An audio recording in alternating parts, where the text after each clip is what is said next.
Good morning. Welcome to Calculus, Monday 420. Today we're going to look at concavity and inflection points. And concavity is not as difficult as you might think. Okay, go ahead and get a good laugh.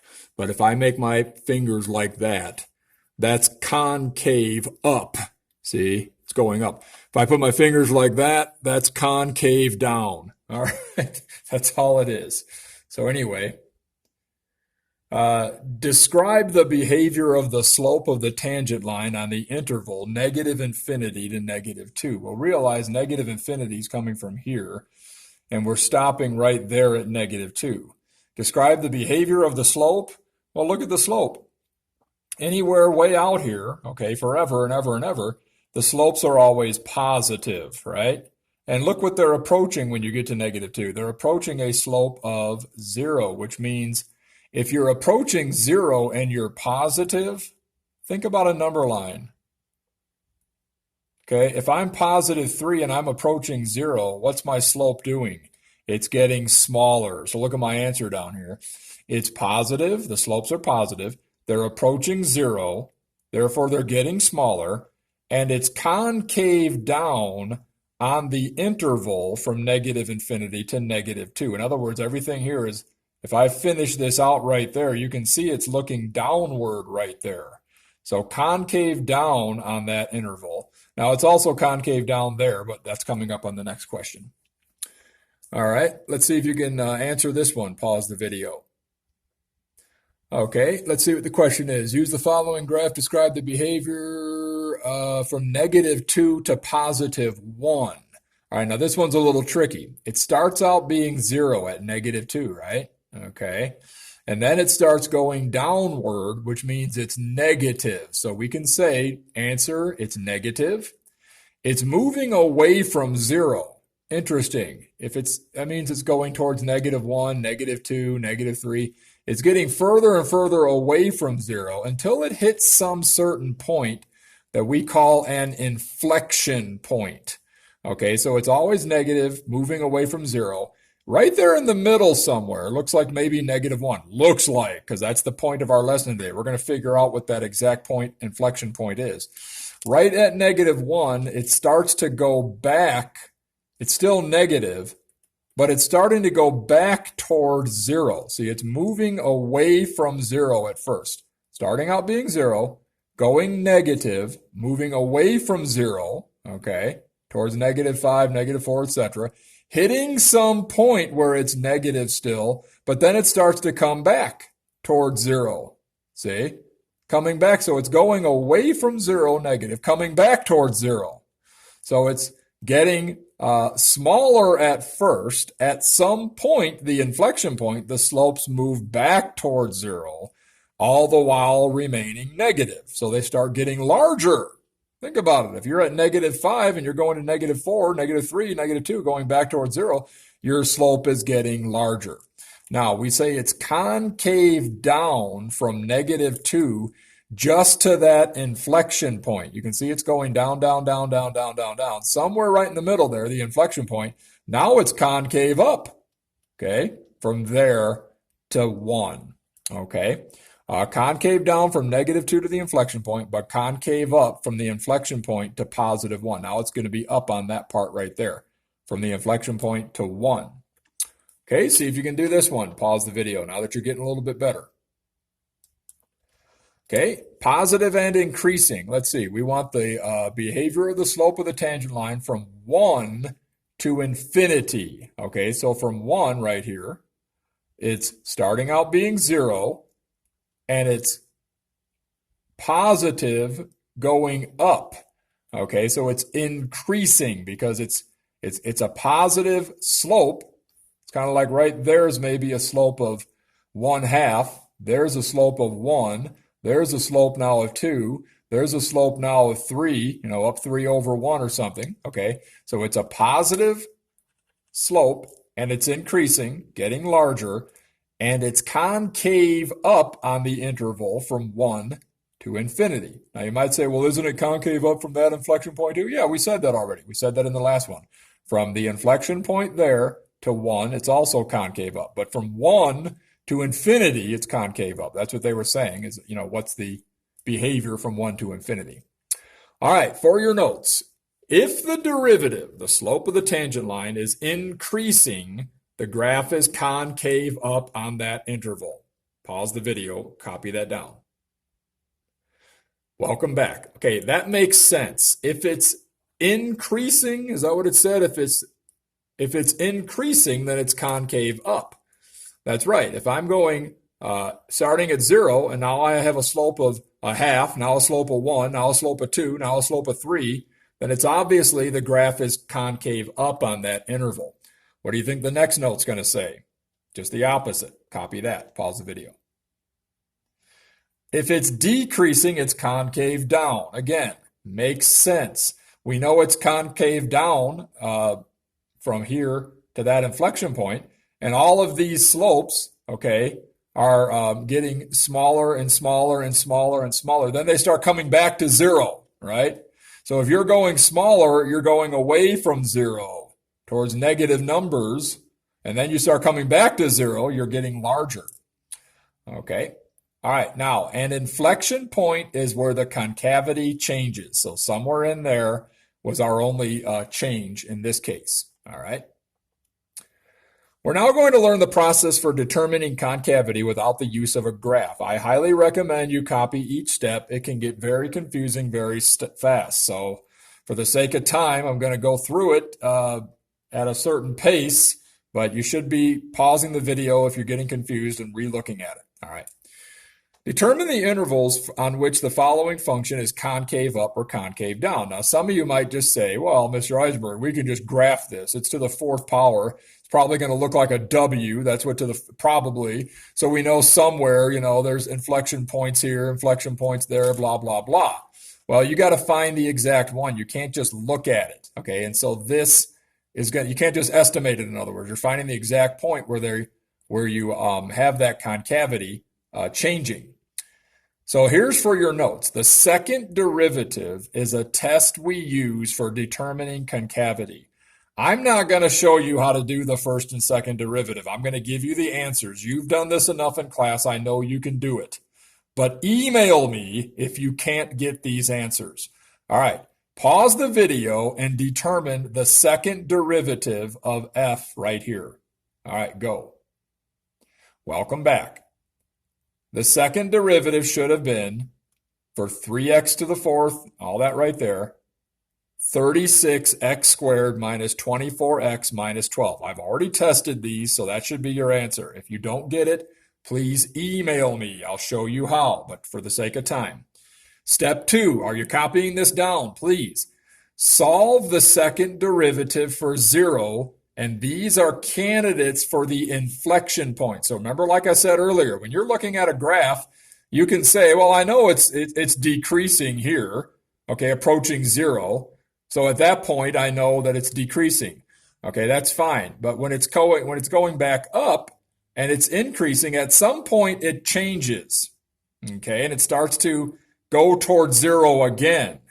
You can't just look at a graph and estimate that point. You got to get candidates for those inflection points by using the second derivative, solving for 0. So use a calculator to simply verify your answers visually.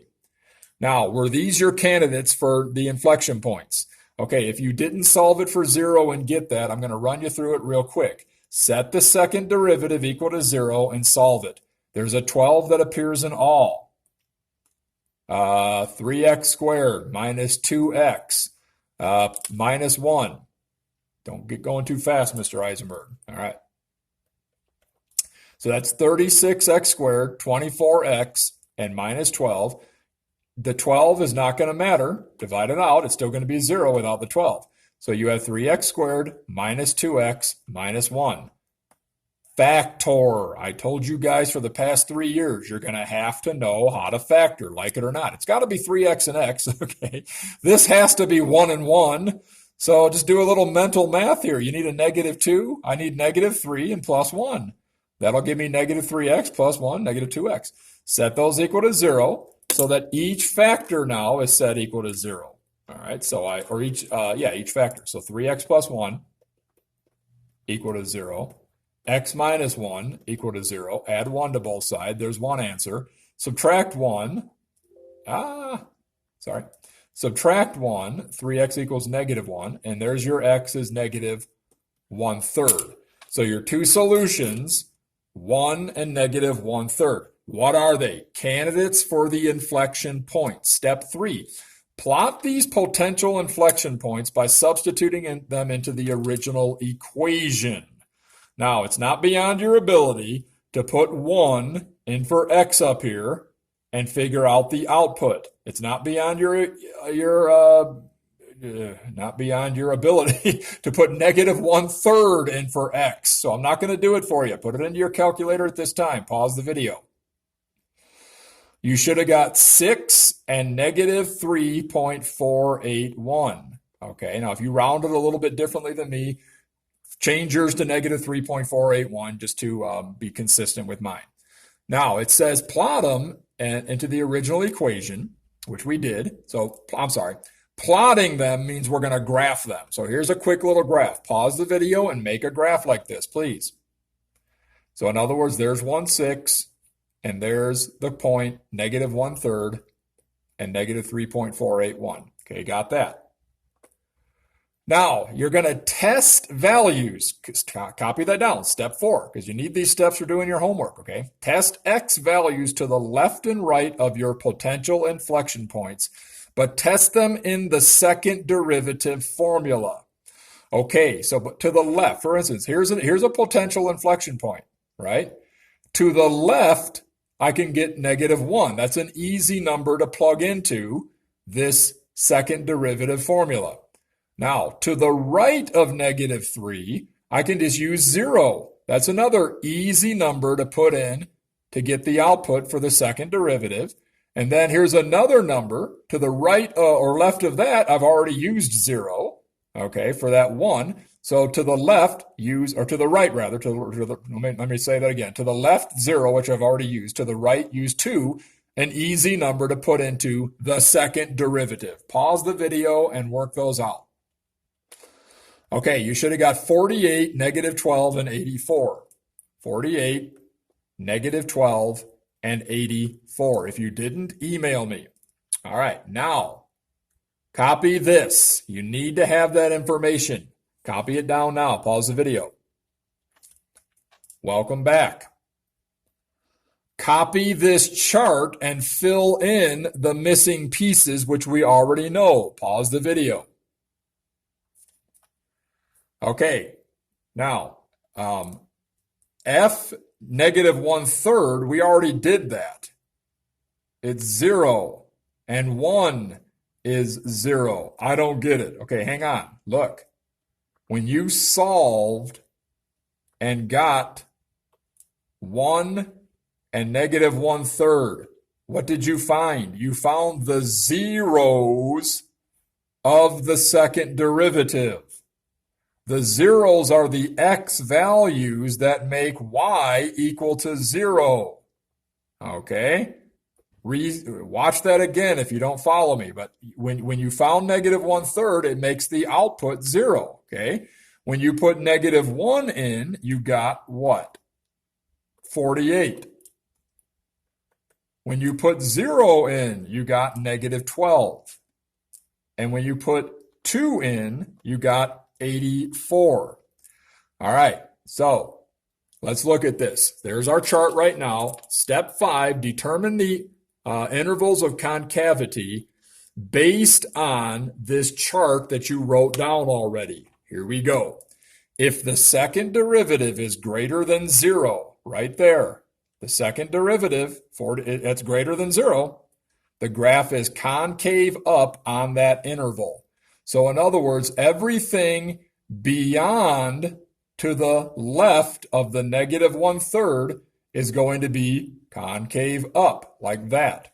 Okay, so I'm going to say it like this.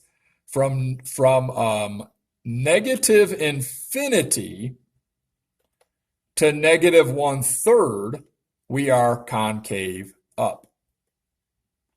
Why? Remember the graph? Remember the graph that you made? You chose a number to the left of negative 1/3.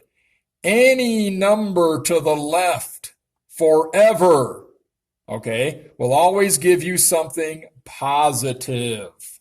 That's what this is saying, okay? That's what the chart is saying. If the graph is concave up, if your f prime is greater than 0, which means it's positive, of course. So we got a positive number using some number to the left. Any number to the left of negative 1/3 is going to be positive. So it's concave up from negative infinity all the way to there. See if you can finish the other two now that you understand that a little bit better. Okay, double prime, if it's less than 0, the graph is concave down. Well, negative 12 was to the right of negative 1/3 and to the left of 1. So in between negative 1/3 and 1, everything on the graph is concave down. Because if the double prime, if the second derivative is less than 0, which negative 12 is.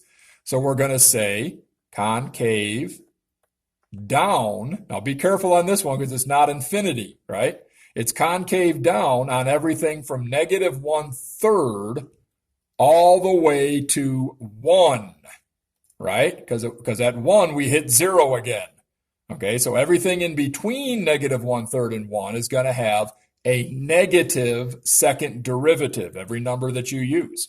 Notice I'm not capping them off, okay, because it's got to be less than 0, not equal to 0. So you don't put the brackets because that would include equal. All right, so the last one, what do we got here?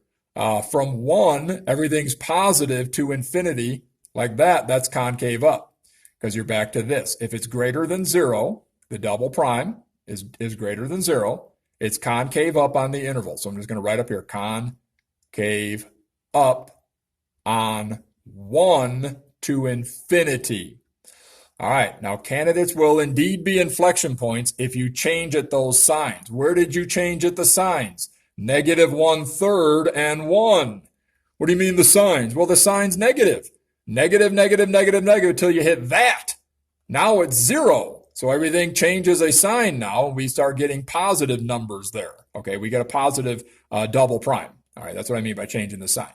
Okay, all right, so there's your solutions. Negative infinity, negative 1/3 up, negative 1/3 to 1 down, 1 to infinity up, inflection points at where it makes 0. Okay, it's not a 0 derivative. Okay, it's a 0 output for the second derivative is what it's saying. All right, so you had positive numbers. 48's positive. Everything's got a positive output until you hit that. Now it's got a 0 output, and now all the outputs are negative beyond the negative 1/3 all the way to the 1. Okay, you can bypass plotting the coordinates if you can remember to test points to the right and left. You didn't have to necessarily draw or graph it, but I just wanted you to see that. So long story short, if you got another way to do it, which follows the same steps, that's fine. But you didn't have to necessarily graph it like we did right there. That's all. Okay. That being said, start the homework and have a good night.